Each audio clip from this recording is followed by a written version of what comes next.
Tislam, God of law. Today's mathematics is knowledge, understanding, all being born of culture, freedom. Basically, we know that knowledge is the foundation, understanding is the best part. Saying culture is that way of life, and freedom is not be under the shackles mentally or physically by any other source.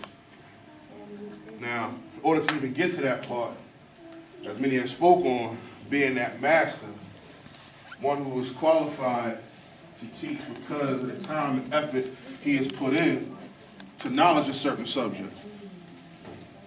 So that's the person who is not going to take anything on face value. That's the problem with a lot of the 85%. They take on this said knowledge, but do not put in forth that effort to understand this knowledge. Knowledge is nothing but information. So the devil can give you some knowledge, some information. It's up to you to take it through to make sure it's right and exact for you. So you have a complete understanding of this information before you live it out. Make it a part of your culture. Because then how are you going to be free if you just taking it on and just rolling with it? That's how you get caught up. That's how you get questioned, to find out if you're really in tune with what you're saying. And that's the key to the trick. Because they just went ahead and listened to what he had to say, figured it was right, and rolled with it. So he was being mastered.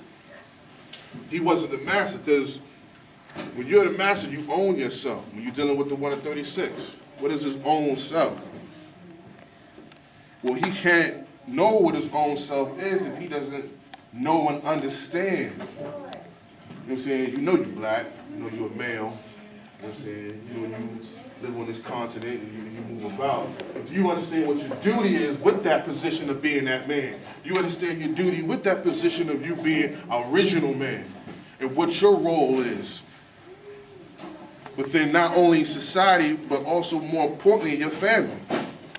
What is your day-to-day duty? What efforts do you have to put forth in order for that life to live? That's how you acquire that freedom. Because now you can not only live it, you can also teach it. Because if you live it, someone can observe it. And you're always being observed, especially by the young ones. Because anyone in here who has any kids or have dealt with kids know that around certain ages, all they do is repeat what you do, repeat what you say. Every move that you make, words that come out your mouth, they're going to repeat it.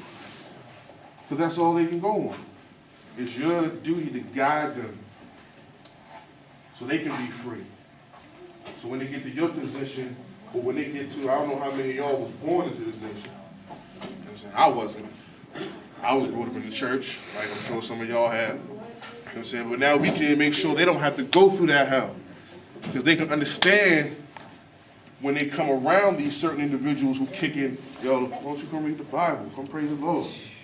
Nah, how about we go sit down and bow a couple times in this direction?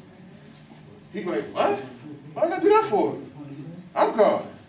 My father already taught me all that. Man, I know what you're dealing with. We didn't went through the Bible last night. Or we didn't went through the Quran the other day. So when you have that knowledge and you understand that knowledge, whatever piece of it is, wherever your position is in your constant task to elevate, make sure that understanding is clear so that you can live that out. And that's the only way you're going to be free. That I say peace.